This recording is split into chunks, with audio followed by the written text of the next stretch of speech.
Со нови вработувања ќе се јакне трошењето на парите од ИПА фондовите. Министерот за европски прашања Орхан Муртезани денеска на пресконференција соопшти дека анализите покажале дека Македонија во 2022 и во 2023 и вратила на Европската унија 79 милиони евра пари од ИПА 2 поради тоа што не успела да ги искористи, а проценките се дека во 2024 година на Брисел ќе му бидат вратени дури 43 милиони евра неискористени средства. Од скупно достапните 302,4 милиони евра, Македонија преку проекти, исклучени договори, успела до крајот на 2023 да искористи само 109 милиони евра.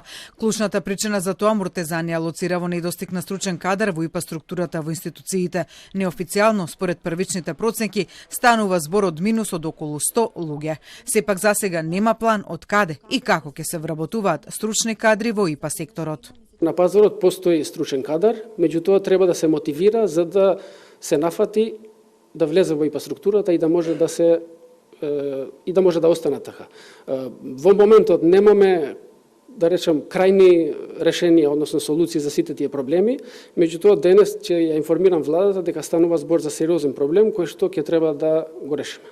Една од опциите за привлекување и задржување на стручниот кадар во администрацијата која работи на искористување на европските пари во земјава, како што неофицијално се дознава е освен платата, тие лица дополнително да бидат платени од Европската унија. Инаку додат околу 45% на платата за лицата кои работат на ИПА и во преговарачката структура, како законско решение било донесено од Министерството за информатичко општество и администрација на претходната влада, интегрирано во предлог законите за администрацијата кои стигнаа до собранието, но не се усвоени. Претходната влада недостигот на кадар во ИПА секторот го проценуваше на околу 20%.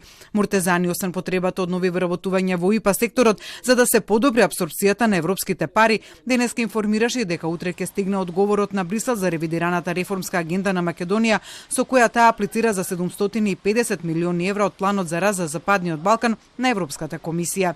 Сепак тој не откри што содржи новиот документ, поточно што е сменето од реформската агенда која претходната влада испрати до Брисел и дали тој го содржи окинувањето на судскиот совет и советот на јавни обвинители, зашто ставот на Европската комисија е дека тоа би ја поткопало независноста на судството.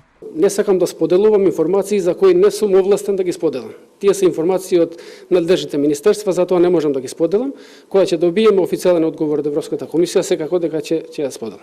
Која е измената од претходната верзија? Какви се клучните кои се измени од претходната верзија? Исто принципот, бидејќи чекаме коментари, не можам Вие сте овластен, вие ги водите тие процеси. Секако сум овластен, меѓутоа не можам да споделам информации кои што може да се сменат после 3 дена.